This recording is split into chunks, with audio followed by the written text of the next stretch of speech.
Before the Bubble Tea Club existed, you could only get a bubble tea from a bubble tea shop. And you'd always have to pay $7 to $9 for it. Absolutely wild. I mean, imagine you had to pay $7 to $9 for someone to make you a coffee or a tea because you couldn't make it yourself. You know what's even more wild? Is that you have to pay an extra $5 to get it delivered. Nope, 1 second. Whoa, how much you pay for that? 8 for the drink, 5 for delivery. Oh, you know, I made this one for the same amount. Wow, you made that? Yeah, it's so easy. You just jump online for free recipes. I even have ones written by MasterChef. Hi, Jenny. My name is Max. Welcome to my wise friends, by the way. Yeah, thanks for having me. No, thank you so much for your time. So how did everything start? Because 2020, right? The pandemic has been very challenging for many people, especially small business owners. Yeah. But not so much for the Bubble Tea Club, right? Yeah. I kind of call it my little happy accident because obviously no one knew that the pandemic was happening, and we started when I pretty much was stood down from my job, and I think for about 3 months or 2-3 months, we didn't hear a single word as to, are we going back to store? Is optometry happening again? Like, are the shops ever going to open again? So out of urgency, we just started to do any business that we really could get our hands on. Yeah. So before Bubble Tea Club, we actually did like a puzzle game business as well, because Dan Andrews said that games are essential, especially during lockdown when there was like lots of kids and families, they had nothing to do. So it was a way to stimulate the mind. So we created a puzzle business as well, and that didn't take off. But pretty much about during that time, we actually started Bubble Tea Club at very like 2 days, 3 days after that, and we didn't really look back on the puzzle business, because within 4 days we had launched the Bubble Tea Club. From the time that we had the idea, we tasted the product and we were like, this actually tastes really good, like why are people not doing it? So we decided to just put it into a kit and see what happens, and popped it online, and we were really surprised by the response because no one's actually done it before. It was tasty, it was premium, it was cost effective, and Uber Eats was killing it on bubble tea during the pandemic. Like, people were buying like $6 to $7 for a drink, and there was extra $5 just to deliver it. So it was like paying $13 for a single drink, and it was the #1 cuisine on Uber Eats. So we were like, that's insane. Like, we couldn't satisfy. Like, we had no money during that time. Like, we weren't getting paid. So that's why we started the Bubble Tea Club, and we were just happy that it resonated with other people too. Yeah. So Bubble Tea Club was not the first startup project you guys have. Yeah. Oh, okay. Yeah. And so the Bubble Tea Club, right? And I probably could never understand why people pay, $6-7 for a cup of tea and another $5 on the top to get it delivered, and do it every day, every couple of days. Apparently, there's a lot of value creation there. So apparently, you had a good job as an optometrist. Yes, that's right. And looking back now, this is like 2 years ago almost. We probably can say it was perfect timing for you guys to start the Bubble Tea Club, because you had all these 2 years, more than 2 years time to grow the business. And apparently the pandemic, helped you guys to grow the community in a sense. So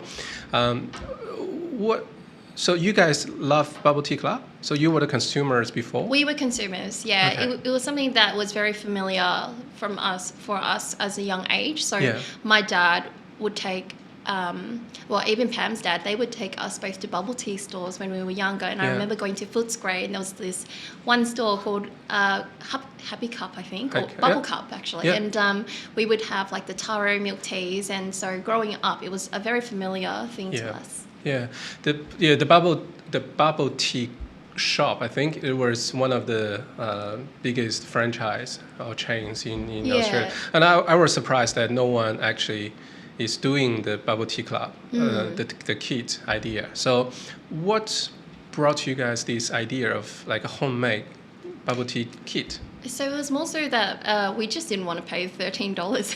Okay, yeah. So when we decided to just I remember Pam saying like, oh, imagine if you could just make this cheaper. So, and it was hard to find all the ingredients in one spot as well. So we'd go to Asian grocery to get and try it, and it wasn't that good. And then we got tapioca pearls, and they were just so. And then so it was hard to find all the premium ingredients all in one spot.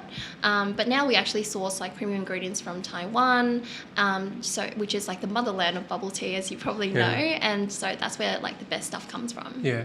So Pam is your business partner, right? The Yes. co-founder. How do you guys know each other? Actually through the love of food.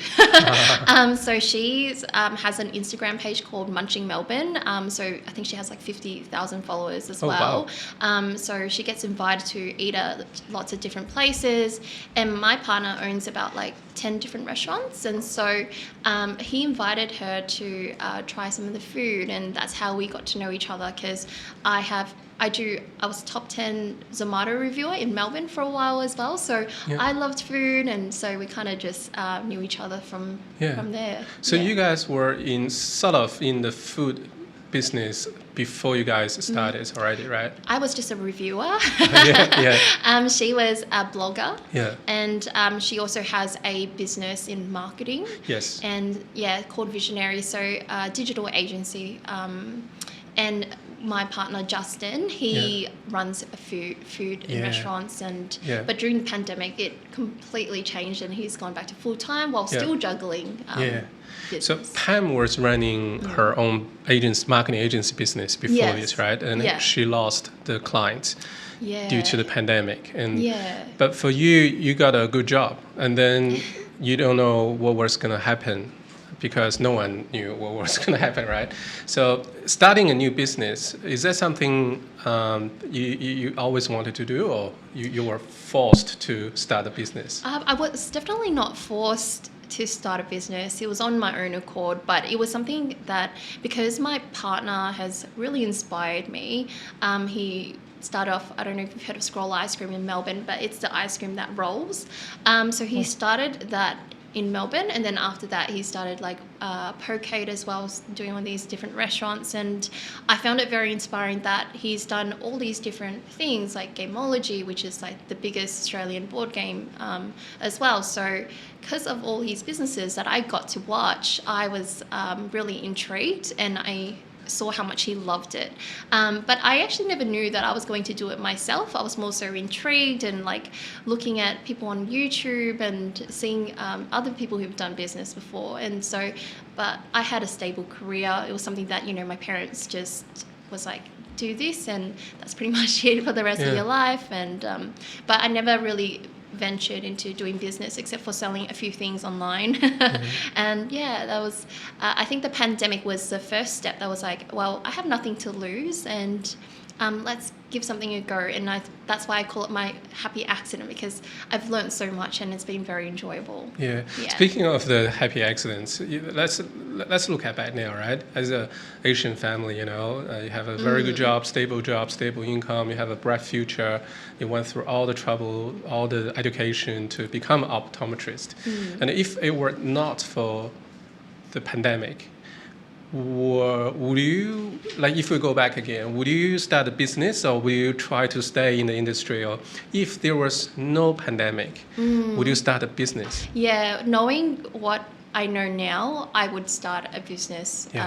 Again, just because with optometry, I guess like day-to-day life, I think after about 1 to 2 years, it was becoming very like routine, and in some sense, like, yes, it was like decent money, but I was becoming a bit more complacent. So I did want to learn something new. So I always challenged myself. So whether it was in exercise and doing triathlons or marathons, I would try to do something. And but doing business, it was another way of like learning, because for me, like, learning is very important to me, because growing as a person is what keeps everything exciting and fun. I think learning about business, it just is never structured. It's every business is very different to each other, and like I didn't even know what Shopify was beforehand. I didn't know what like cost acquisition is, and like now I learned how to be an accountant in like 3 months. So yeah, it was a lot of it was overwhelming amount of knowledge but a lot of fun. Yeah. So in the last couple of years, what have you learned? Like the top 3 points as an entrepreneur? Top 3 points I've learned. Radical candor. So like communication is something that you need it in all aspects of your life, but for business it's really different because managing people is a lot harder than I thought it was going to be. And the more people that you have on your business, like imagine trying to have like 20 people and then having 100 people, it's going to be extremely difficult to keep everyone's motivation, but also providing back the feedback. So when I say radical candor, what I mean is that you want to give them that feedback to enhance them as a person, to grow, but also remembering to give a shit about that person too. Sorry, am I allowed to swear on this? No, that's all good. Yeah. That's all good. I totally get it. It's, because switching from where you were to be an entrepreneur, you sort of have to start a very difficult conversation with someone sooner or later, and the more difficult the conversation is, and the more success you probably can get, and people are so different. So managing people has been. Managing people and having that communication is really important. The second one probably be leadership. So I know there's so many things that encompasses that, but I would say making sure that you have that vision to drive that business. So, and keeping everyone's motivation at a high all the time is just very, very difficult. So you always just need to remember to stay positive, even times when you're going to have those seasonality drops and there's going to be ups and downs. So you just need to remember to stay positive and having that character to make sure, even when yourself, maybe you're not as motivated at some stages, because there was times where I was like at the biggest highs and some days where I would just want to crawl into a ball, but to make sure that your staff all feel safe, that's also very important as a leader. Third thing, let me think, I would say hardworking and consistent about that is super important. When we first started, I remember when we had to start going back into optometry, we were slowly easing in and opening the stores again. So when my boss got me to work like 2 days, I was already like, oh, this is too much optometry work because I was already doing 7 days of Bubble Tea Club, and there was just so much demand, and there was little resources for us as well. So I just remember like going in, seeing a patient, and then if I finished 10 minutes early, I would be uploading tracking numbers to the customers and then seeing next patient. And it was, and then when we went home, it was then working until like midnight. So it was a lot of grit and a lot of consistency, and I didn't have a day off until like a year in. So I think like don't estimate how much effort that you need to put into the business. I guess that's part of entrepreneurship, right? You work really, really hard, and you give up all your spare time, all your weekends, all your holidays, and you can't afford sick leave because you just have to work. And that's almost like a textbook version of entrepreneurship or startup. You work in your day job, not giving up that income yet because this is still a baby, and you build it up, work so hard until one day this becomes something solid, and then you can make a decision then, right? Let's talk about the team. So how many people are in the team now? There's about 20 people in the team. So we've got myself, we've got a person who's doing all the operations. So I'm taking care of like the finance and CEO work as well. I take care of the legals and a little bit of the HR, but everyone's pretty much across that. Pam does the marketing side of things. There's the product and tech side and website. And then a lot of the staff is the picking and packing warehouse staff. Yeah.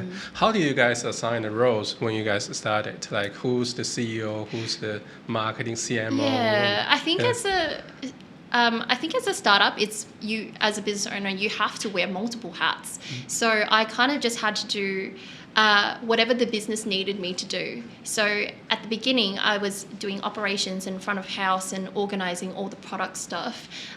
We didn't even have like boxes or packaging during that time when we got our first sale, and I was like, oh my god, I remember when we first made our first $1,000 and we were like, this is incredible, and then we're like, yay, and then at the same time we're like, oh crap, we don't even have packaging. Like, what do we do? So it's a lot of a lot of time. And for myself, I started off with that, and then the next thing I knew was no one was looking after the accounts. And so then I had to manage the accounts, and then after that, my team wanted me to be the CEO. So then I transitioned into that as our team grew bigger. So you guys didn't have a CEO when you guys started? No. Just did everything in. So you mentioned you are wearing the CEO hat and you're looking after the finance and all that operation set of things. And apparently, as an optometrist, I don't think you learned that knowledge at uni. So what did you do, or what have you done? Google is my best friend. Okay, yeah. I thought it was YouTube. Okay. Yeah, YouTube, Google, So I, everything I wanted to learn, I just learned how to do on Google, I suppose. Like, how do we increase our conversion rates? So I just like Google everything, and what's an MER, what's a CAC, what's acquisition, all these questions. It was like a whole new language to me, and how to use Xero. So everything I just learned through online, or asking the right people as well. So I'm lucky that I'm kind of surrounded by my partner, who is an entrepreneur himself, but also his friends as well, who owns like Cupcake Central, and Sam, his business partner, is he's done many different businesses as well. So I was lucky to be surrounded by that environment. So asking the right people. Yeah. So it's a journey, right? It's continuous learning. You are fixing a problem for other people by providing this kit. So people can now have very affordable, delicious bubble milk tea at home. Yeah. But in the meanwhile, you also have your own problems to solve as an entrepreneur, and that's so. During the 2 years, right? And you guys did $2 million in sales in the first year, and by any standards, that's just phenomenal. Especially in Australia during the lockdown, two girls, very young, inspiring entrepreneurs, and start a new business and did the sales and $2 million. Did you guys expect that sort of sales or that achievement? No, definitely not. I think it was because we were growing so quickly, I didn't even have a chance to really stop and think about how fast we actually grew. The only time we celebrated our first 100,000, and then after that, even though we hit the 2 mil, we didn't. Months later down the track, because we're growing so quickly, we didn't even celebrate it. So to us, it was just a number. But now looking back, it's like we hear about how incredible it is, and it's like, oh wow, we didn't even stop to think about how incredible that actually was. Yeah. In the very beginning, right? You mentioned you guys had very little resources, and you guys just lost your job or your clients, and apparently you need money to start a business. You need some resources to start a business, right? So how did you guys solve that problem? So in terms of the financial issue, it actually wasn't much of an issue. We put in probably a very small amount of money, so maybe I would say, top of my head, maybe $4,000 or $5,000. Oh, that was it. And that was just to buy stock. Pam was a digital marketer, so she just took photos from her living room and then popped it online on Instagram, and then we saw that there was a bit of demand there, and pretty much as more sales came through, that's how we actually utilized the money to keep on growing bigger and bigger. Yeah. So you guys reinvest all the earnings back into the business to grow it. What challenges have you guys had during the growing phase? Like logistics apparently is one of them, right? Australian Post or overseas containers and things like that. So what are the challenges during the growing phase? Yeah, I was going to say logistics was a big one. We didn't know we were going to ship things out. So because my partner owned a poke shop, so we decided to do everything, our entire operations out of a small little shop. And then it got to a point where we were jumping over boxes because we just had no space. And then we had to like move into Footscray where we had like a bit of a bigger little space, but it wasn't a warehouse. And that was still probably like a 20 meter, 30 meter room. So again, very small. And I just remember all the boxes started to creep from the door all the way down the hallway. And we're like, all right, it's time to move. And so we're lucky now that we've got like a 500 square meter like warehouse where it actually helps us be able to buy MOQ from Taiwan. And it being shipped and we have somewhere to store it. Yeah. So what's happening at the moment, all the logistics challenges, will that affect your business? So in terms of like buying stuff in? Yeah, buying stuff in, Aussie dollar currency, foreign exchange, and everything is going up in prices. Yeah. Like how is that affecting your business? We use, it does affect our business because every business is trying to, fight for themselves. So in Taiwan, the prices of corn was going up and then shipping and logistics was going up. And then you have people protesting at the port. So there was like delays on our products. And definitely when we felt the magnitude of when you understock or you didn't have stock, it just means that you lose that customer. And it takes a couple of, weeks to actually recover from that because then when you get your stock in, maybe a competitor has already taken your customer. So in that sense, that's how it actually affects us. Yeah. I think I watched these monthly updates on your YouTube channel. And I keep getting this message that all the stock sold out very, very quickly. Like some stuff sold out like instantly. Some stuff sold out in a week or two. I guess that's a good headache to have, right? You have stock and then you sold out.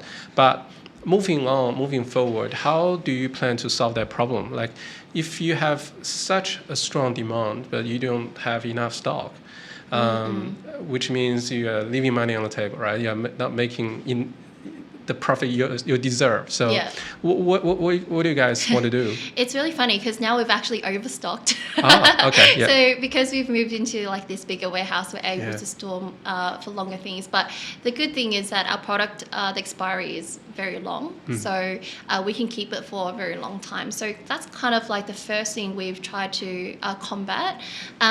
For other businesses, I suppose the biggest, the most important thing would be forecasting accurately. And I think if you can forecast accurately in any business, it'd be game changer. But it's a very difficult task, and I think it's something that you really can't know until many, many years later down the track of your business, where you can actually see where are these seasonal changes happening, what is the market like, and how has COVID, like for us, it was like, COVID would like you don't know when COVID is going to hit and you're going to be in lockdown. Is that going to happen in the future? We don't know, and it's something that we can't predict, but you have to prepare for.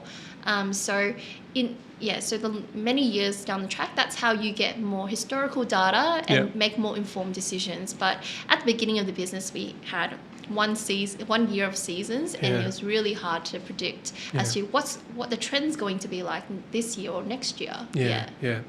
And when you guys launched the business, and it was like a big day on the launching day, right? Talk about that, please. Our very first day of launching, it was we didn't overcomplicate it, to be honest. It was not as big as you think it was. We pretty much just had a little video and popped it on Facebook. And we weren't expecting that much. We weren't expecting much of a response. And so we were actually really overwhelmed when we've got hundreds of likes on it. So, we didn't overcomplicate it. We just popped it on social media, really. Yeah. So social media, and I saw this Facebook group, right? Yeah. And you guys have built a very loyal community online community, pretty much from the very beginning. Was that part of the strategy? Yes, it was. It was probably about a month in. So it's really difficult. Well, we don't really normally see the founder's face as attached to the business. Before our business, we wanted to be very personable and we wanted to be relatable. And that's why we decided to put our faces on. And although it was very daunting for me, Pam she had it. Like, she's done this a million times where in her business, a digital agency, she always had to film. And I remember the first video, if you've seen it, I hope you haven't, but I was just like, my name is Jenny. But yeah, so it was very, I felt very awkward, but now it's just like so natural, like talking in front of a camera. It's so in that sense, I loved that. I've grown as a person to chatting to in front of a camera. But being that relatable, we also decided to create a Facebook community. And so now we have about, I think, 6,000 people part of that community where they are posting frequently and about their love of bubble tea. So we get to hear the customers' feedback all the time. And that's how we've grown as a business. We social listen to our customers. I remember there was a person who complained about plastic straws, and they were like, why would you do that? That's so unenvironmentally friendly. I would never purchase from you. And then a lot of people gave her a bit of hate, but we actually messaged and reached out and saying, hey, are you okay? And then she was like, oh, I'm really surprised that this business actually cares about me, even though she was giving us some hate. And she was like, oh, I'm going to purchase from you. But the next day we actually changed our straws to paper straws, and the community just felt like they were being listened to. Yeah. There's a lot of things happening on your website. I noticed there's merch, there's kits, and then there's like special editions, the Lunar Year edition. And who came up all this idea? So Pam has done marketing. So as a brand strategy, we wanted to go more personal and relatable. So that's why we're on as a face. But then also because we're both Asian female entrepreneurs, which is pretty much a minority, we also wanted to have that edge, but also because it's very authentic. Two girls in front of a camera selling bubble tea, like it really doesn't get as more authentic as that. Yeah, and that's your logo, right? The girl drinking a bubble tea with a cap on. Yeah. And I saw that on different merch now, like T-shirts and bags, and you guys have done a lot of collab work with other brands, even other industries. So how's that going so far? Collaborations with other industries. Yeah, it's been great. So I think it's so surreal when we've collabed with MasterChef. Like, I remember I love watching MasterChef, and but now it's like crazy to call them my friends, and so those collabs are probably one of the highlights of our business, because we love to meet people and get to know them. And we've also done one with Typo as well. We have one coming up, but maybe I won't say that one. But it's a pretty cool collab too. It's here. Yeah, but those are the stuff that gives you the what's the word? But like gives you exposure. Yeah, it gives you the exposure, but also the credibility that of the business, because brands that actually really want to work with you. So and it was funny because like there's the big brands that actually want to work with us that we never thought that would. We thought that we would reach out to them instead. Oh, so you guys were approached by the big brands. So for MasterChef, we approached them. Pretty sure Typo reached out to us. So for your first collaboration, right? Did you guys have any challenge as a young brand?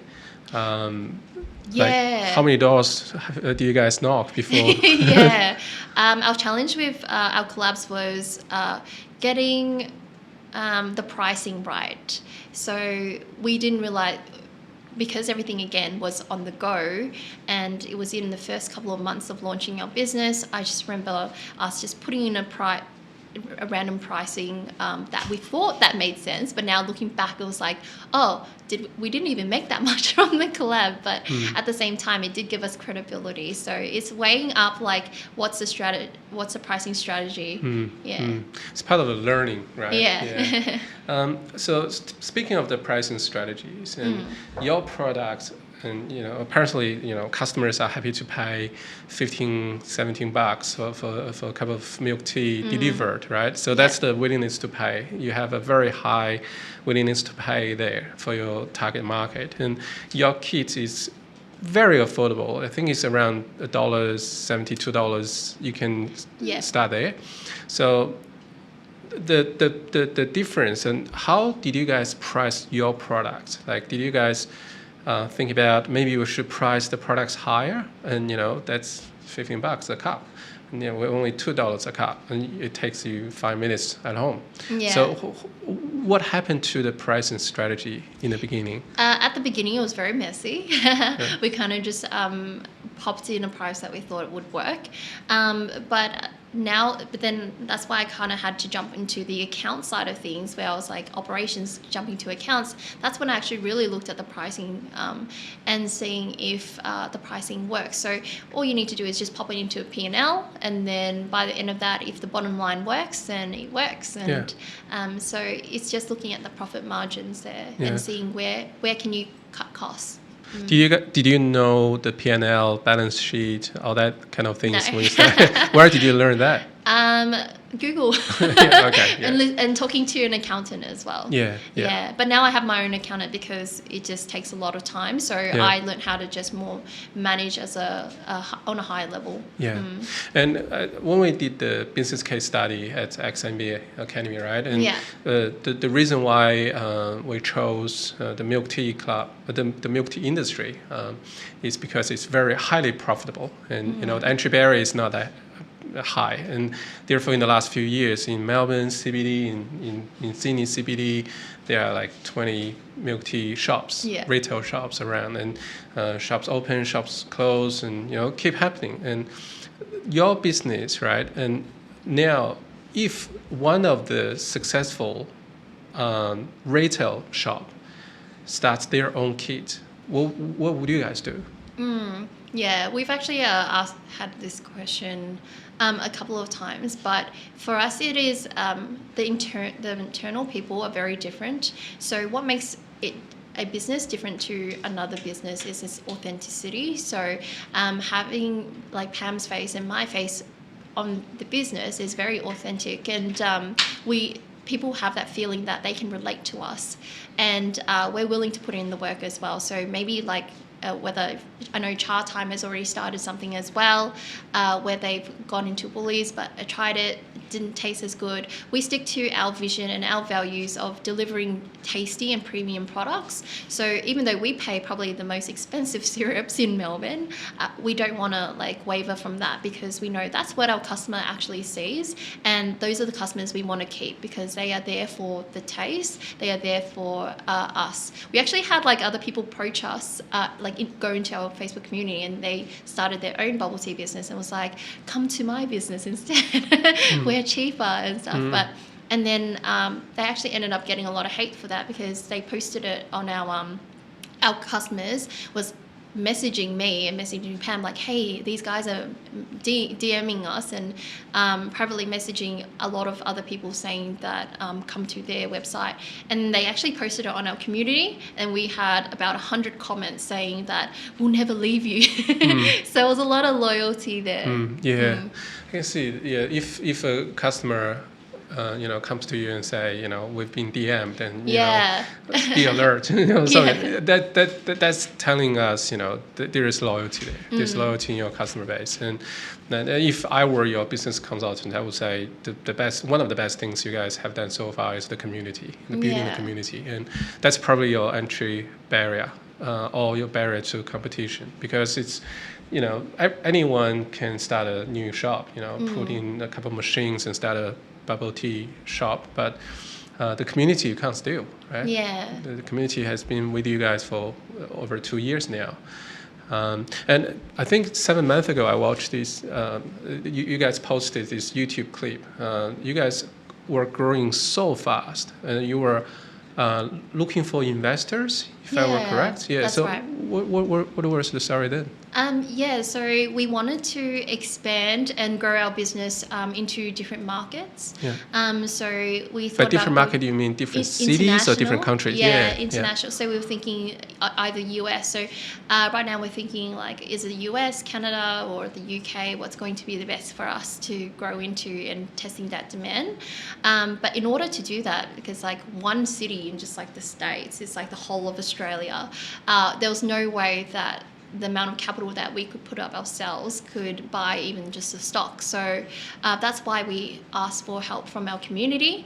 There was different ways that you can go through funding, right? You can do VCs or angel investors, and we decided to go down the route of crowdsource funding, which is because we had this community and they actually wanted to invest in us. It just made so much sense for us because they've been there at the start of our journey, and there was no better way to thank them than allowing them to be a part of our journey. Yeah. Did you guys achieve the goal? Funding goal? Yeah, we did. Crowdsource funding, I do highly recommend it. There's always downfalls because like people can, positives and negatives, but the good thing about going through a crowdsource funding is that you have that community backing you and so many investors backing you, and every quarter we ask them, what would you like to see, or like how can they actually help us, and they provide the feedback because now they are very invested in our business. With angel investors, normally they have more of the control of the business, and so that's why we didn't go down that route. Yeah, I think that was a smart decision. Otherwise, at the rates you guys are growing very quickly, you can expand to whether UK or the USA, and the sales will be 10 times more, even more. And then if you got an angel investor in the very beginning, later on when there's a very big serious investor coming in, they'll probably have some concerns. If you have angel investors, they're taking too much of your equity at the beginning. So now you guys are overseas. I know you guys are in New Zealand, which is probably not like overseas, but which other countries are you guys looking at? So we've so recently we actually just got another funding. So and this one is a government funding called the Boosting Female Founders, and so this is something that I applied probably about 10 months ago, and we only just got recently announced as successful. So there was about 2,700 applicants, and only 38 companies were able to get it to support female founders. And that also has helped us discover as to like what countries we want to do. But at the moment, we're actually soft launching. So we've soft launched to the US, UK, and Canada, like I mentioned. And right now we're just collecting the data to see which one wins, and then we'll go into that country. Yeah. Why not the Asian countries, if I may ask? Because looking at the Boost juice bars, right? And their strategy was not to make the business more complicated, but keep it really focused, but grow into the Asian market.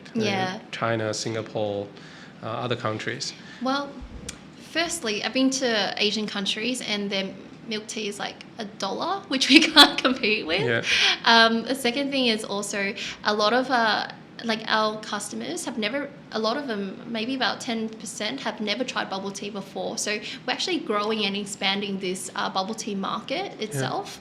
And so our bubble tea is actually quite entry level. You have your normal Thai milk tea, your originals, and your fruit teas. But in Asian countries where it all began and became extremely popular, they've kind of grown out of that initial stage where it's not just simple bubble tea anymore, but they've got like panna cotta bubble tea and cheese foam and all that stuff, where it's starting to come to Melbourne and Australia now. But for us, it's very difficult for the customer to make the cheese foam and the panna cotta. So we wanted to keep it simple and introduce bubble tea to a lot more people. So and I saw some customer faces I didn't expect in your YouTube channels. Yeah. Some Westerners, they are drinking the milk tea. And I remember this many years ago when people talk about the milk tea, the bubble tea business is essentially an Asian business. It's targeting the Asian community, right? But now, apparently, that's not the case. Like you said, 10% of the customers never tried this before. So, who is your ideal target market? Yeah, that's a really good question because we were in the same boat thinking that most of our customers would be Asian who are familiar with bubble tea, but it's actually Caucasian and Western people because for the first time, they've seen bubble tea on the street, but they were never willing to try it. But because of us, for the first time, they're actually able to see this social proof how delicious bubble tea is. And that's where they refer to their friends or have you heard of Bubble Tea Club before? And all the reviews online, that's when they start talking and reading the reviews, and that's when they were willing to try it themselves, or they would give it as a gift. Yeah. Would that be your target market as well when you expand to the other countries? I do believe that it will be the same. Yeah. So this is probably a question for a year later or 2 years later. So when you guys are in other countries, what's the plan? Will you set up a new warehouse there, or will you just distribute from Melbourne, Australia internationally? So no, we wouldn't. We would have something there. So whether it's a warehouse, I don't think we'll have boots on the ground, but we've thought about going down the route of 3PL, so having a third-party logistic to help distribute our products for us so that we don't have to go and live there, but we will probably go to that country just to suss it out and have a look at the demographic and see if it's busy as well. But at the moment we are shipping from Australia here, just because the shipping is actually extremely expensive here. It's not viable to ship from Australia. So, and also it's very slow. People in the US are very spoiled by Amazon.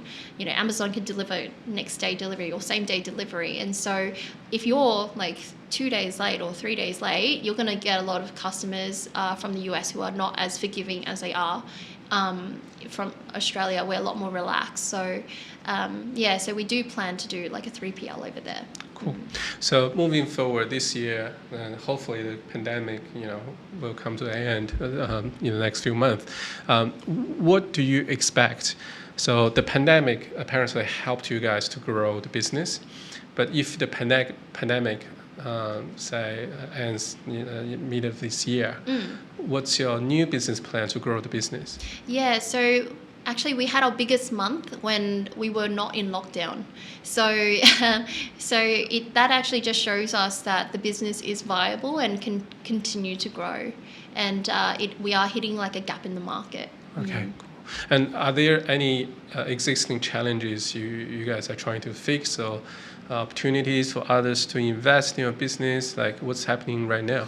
Yeah, I think the biggest thing at the moment is our stock. So I know we've briefly touched base on it, but we, understocked and now we've overstocked, and it all comes back down to forecasting. So it's learning how to forecast, like what are our most popular products, and like how much stock should we keep for that, and trying to just make sure that we go as close to the actual numbers. Yeah. So that's our biggest challenge at the moment. Yeah. What's a typical shelf life for your kit? So it depends on like what the product is. So without the tapioca pearls, it'll be 18 months. And then with the tapioca pearls, it'll be 9 months. Yeah, okay. Even 9 months, that's plenty of time. Yeah. You have a very good products to work with. Do you guys plan to launch any new products? Yes.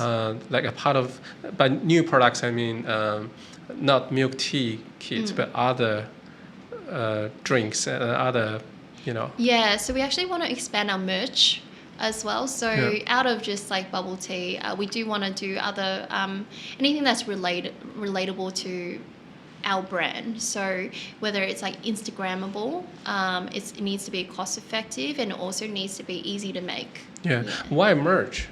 Our merch, well, that also helps with our branding. And so when I say merch, it also encompasses like our cups, so that they can drink with it, or maybe like something that can help them the process of making the bubble tea itself. Yeah. So whether it's like a little matcha scoop or the whisk. So we're thinking of launching those type of so it's still a part of bubble tea, but a little bit different too. Yeah, and I saw this keychain as well, the BBT Club keychain. So apparently the thinking behind it is the customers are so loyal, love your brand, love your products, then they start to like show off. Like I'm part of the Bubble Tea Club. I'm drinking bubble tea. How's that go? Like people love the keychain? Do they use the keychain? Yeah. We actually had a lot of responses from our investors. So we did a exclusive keychain for our investors, and we actually had a lot of positive responses from that. And that they popped it on their keychains or their phones, and they used it quite a bit. Yeah. Cool. Yeah. I guess you get a lot of questions around female entrepreneurship, the career-life balance, all those questions. I didn't want to ask those questions because I know you get a lot. And another reason is, if I can add something there, is the moment you mention female entrepreneurship or dominant guys, try to push you around, from that moment you are already in a weak position. It's you be confident, and it's not a thing. Like from my personal experience, when I was working for a company, I had a boss above me, and she was threatened by me, I guess, if we can put it that way. Like, I was doing my MBA, I was growing really quickly in the company. I was getting extra pay rise, all that, but I never thought that was an issue until she started to think it was an issue. And you can feel that in every single conversation, every single meeting, one-on-one or a group meeting. You can feel that. And I didn't think that it was a problem until then. So, and I guess for female, on the one hand, yes, the fact is we need more female entrepreneurs, and that's why the business schools give a lot of scholarships to female students, because the balance is not there yet. It's only 30% female students, right? Everyone is trying to encourage more female leadership, entrepreneurship. But on the other hand, I think it's the female entrepreneurs don't even think about it. It's not a problem. It's only a problem when we think it's a problem. So if you don't think female entrepreneurs are in a weak position, and guys and dominant, if we just put that aside and just talk about what's happening, business problems, solutions, how we grow the business, it's not going to be an issue. And I think from the company culture perspective, let's just not talk about who's the guy, who's the girl, who's the lady, who's making the decisions here. It's pure business. We're just trying to grow a business together. That's my take. I'm not sure if that's correct or not, but I just don't believe female entrepreneurs have any weakness in nature. But if female entrepreneurs believe so, then that becomes a problem. Yeah. So I think that's where the solution should be. It's equal in the So. I completely agree with that, because I think, like for me, I was in the same boat where I actually didn't think that there was a difference between like male and female coming into the business. It was more so the experience and what they can bring on board. Until I did like the Boosting Female Founders Grant, and they asked, what difficulties have you come across being a female? And I'm like, yeah. I think it's the bias from the society, from the community to begin with. If we didn't have that bias, everything is easier in my view. Let's just not believe in such BS. But talking about life, right? You mentioned you love sports, marathon, all that. So apparently, being an entrepreneur and starting a new business, you don't have as much spare time as before when you had a job. So how's your life now? Like, what do you do in your spare time? If you have spare time? Yeah, it's definitely gotten a bit better as I got better at delegating. So at the beginning, I didn't really have much of a life-work balance. It was me sacrificing pretty much my health, just to make sure that we get orders out as much as we can and sleep. And but now, like, it's a lot more manageable in terms of for a lot of things. Like you handle a lot more stressful situations, but it's a lot more computer work compared to like actually hands-on work. But I think the most rewarding thing is actually going into meeting people and doing those collabs and meeting the people that I thought I would never meet before. So I got to meet like Sarah Holloway. I'm not sure if you've heard of her, but she does the Matcha Maiden, and I've watched her for like years and years, and then I finally got to like actually have a chat with her, and I thought that was like a really cool time in the business too. Yeah. Who inspires you the most at the moment? I would say my partner, because he's done so many different businesses, and during he hasn't worked for someone for so long, but during lockdown our lives completely flipped. Like he was an entrepreneur who had to go back to full-time work, but he was also trying to make sure that his business was staying alive as well. But because he owns restaurants were getting hit the most. He had about like 100 staff, and it went down to 20 within a day, 2 days. You know, he had to like let go so many people. But on top of that, he managed to continue to strive, and while still juggling his full-time work and pretty much doing the best at it as well, he still decided to open about 4 more restaurants at Graceland. So yeah, his ability to strive and just do new things all the time is just incredible. And that's why I say that to not overthink things, but to start the business, just start is really, really important. Yeah. I think that's pretty much all the questions I have. Yeah. Thank you so much. No worries. A lot of very inspiring story there. Yeah. I think now we're open for some questions from our audience. We talk about the ability to do a crowdsource funding and that loyalty of the customers. I think that really always comes back to the founder's ability and the founder's charisma and like the charm and the authenticity as well. If you were to give like a hardworking, a decent, really like a newly graduated, like a young college kid, what do you think are the key things to work to be able to like working towards that goal? I get like questions as to, you know, what advice I would give to younger students who haven't started a business before but want to start something. And my answer is actually very simple, but it's to actually just start and to do, because I think a lot of people who don't start, they're overthinking things and they're trying to plan things. But as someone who has actually taken something off the ground, and I'm very process driven as well, and I like having plans and this like something to follow. I now know that business plans just never go to business plans, and to actually just do something and just to start, whether it's like purchasing the product, see if it's actually good, or launching it on a website and seeing if there's demand. That's how you actually start and grow and listen to like the people who are buying your products and your customers. So that actually drives where your business wants to go. So take actions. Did you guys have a business plan? No, Not at all. we launched in 4 days, so Yeah. it was really very rough in terms of let's just pop it on social media and see how it goes, and we'll learn from there, and we'll whatever the business needs. Like I started sourcing things when a customer has already bought. I was like, oh my God, are we going to be a fraud business where we've taken people's money but we don't even have packaging? And then so we kind of just had to do everything on the go really quickly and instantaneously. Yeah. Have you guys spent any money in marketing, advertising? Yeah. Social media marketing, right? Yeah, we definitely at the beginning really we only popped in about $20 a day. Yeah, that's it. Wow. And we do a lot more now, but our business is a bit bigger. Yeah. And I assume that's predominantly in social media marketing. So yes, and but then there's also a lot of referrals as well, so a lot of organic traffic. Yeah.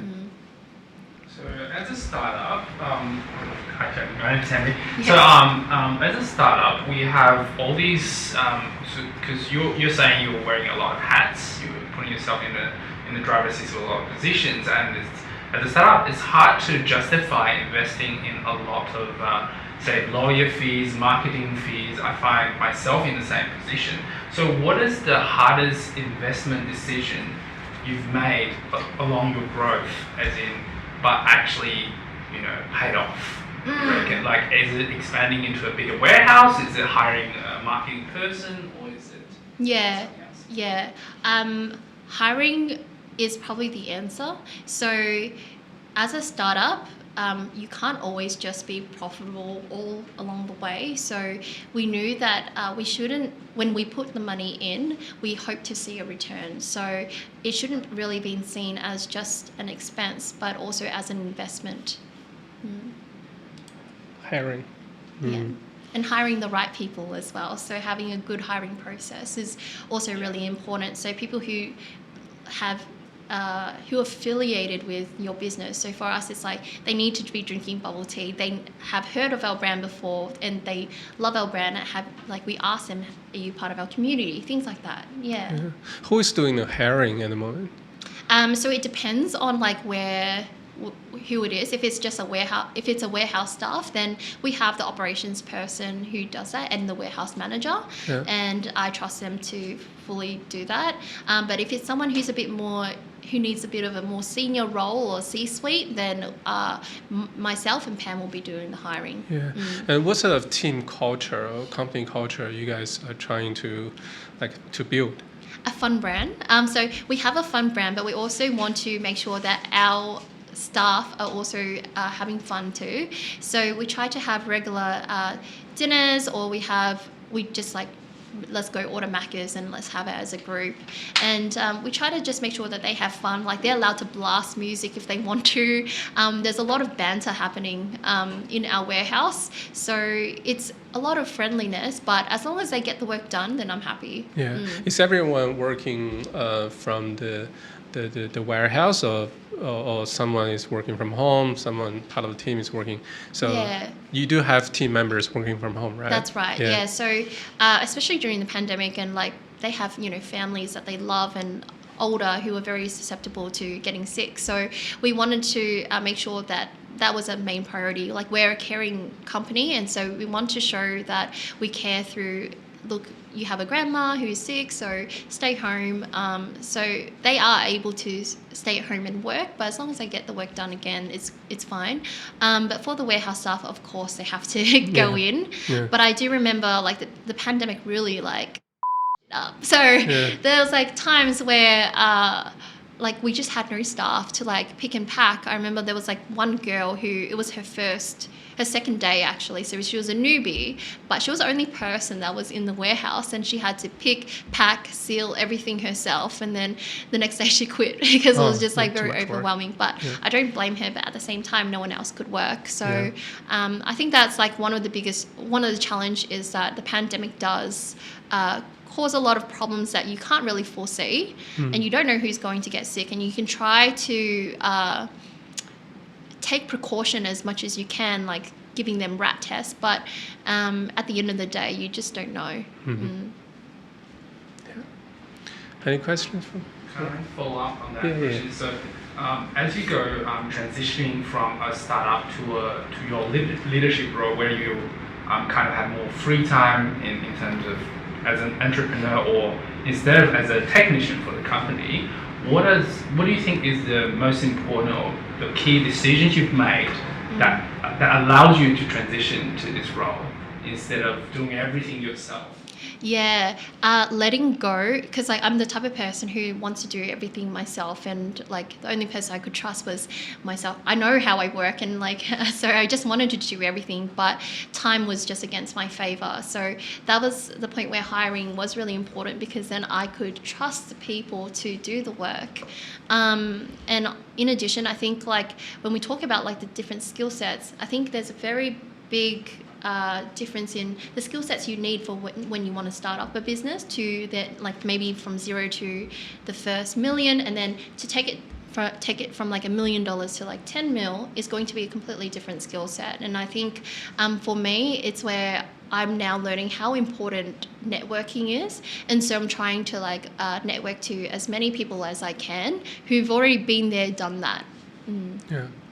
I guess it's delegates, right? Leaders have to delegate whether they like it or not. Otherwise, you just have to do everything yourself, and it's not viable, not sustainable. You can grow so much by doing everything yourself. Yeah. And but I guess there's always a risk to take. Either you have the human resources to grow the business, then you see the profits, or you see the profit, then you have the human resources, and it's a hard decision to make when you grow. But you just have to make that decision, and then again that role start to change again. Like in Jenny's case, Jenny was an optometrist. Now she used to work for someone. She doesn't have to have sleepless nights and all these problems to solve, all these new things to learn. All of a sudden, she needs to have a difficult conversation with someone. It's a transition, and then I guess when you start to build a team, you are no longer responsible for the P&L and the profits, sales anymore. You are responsible for the people who are responsible for the P&L and the profits and the sales. So, and it keeps changing and and growing. So, I guess it's hard, but it's a decision you have to make sooner or later. Otherwise, you get stuck there for like many years. And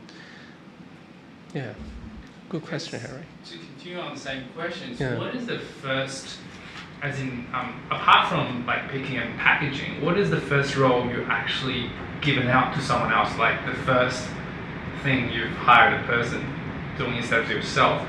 Is that the marketing part, or is that more on the legal part, or is it more on management? So I can't remember which one came first, but it was either getting a lawyer, just because I don't understand law, and so having someone to like fine tune that and give out like making sure that our employment contracts were correct. That was important, and then but they're not in-house. I don't believe in having a legal in-house for e-commerce like straight off the bat. Maybe when you get much bigger, but having our accountant was extremely helpful. Actually, the bookkeeper was our first one, then the accountant. Yeah. Now, how do you define the success in the next year or two of the Bubble Tea Club?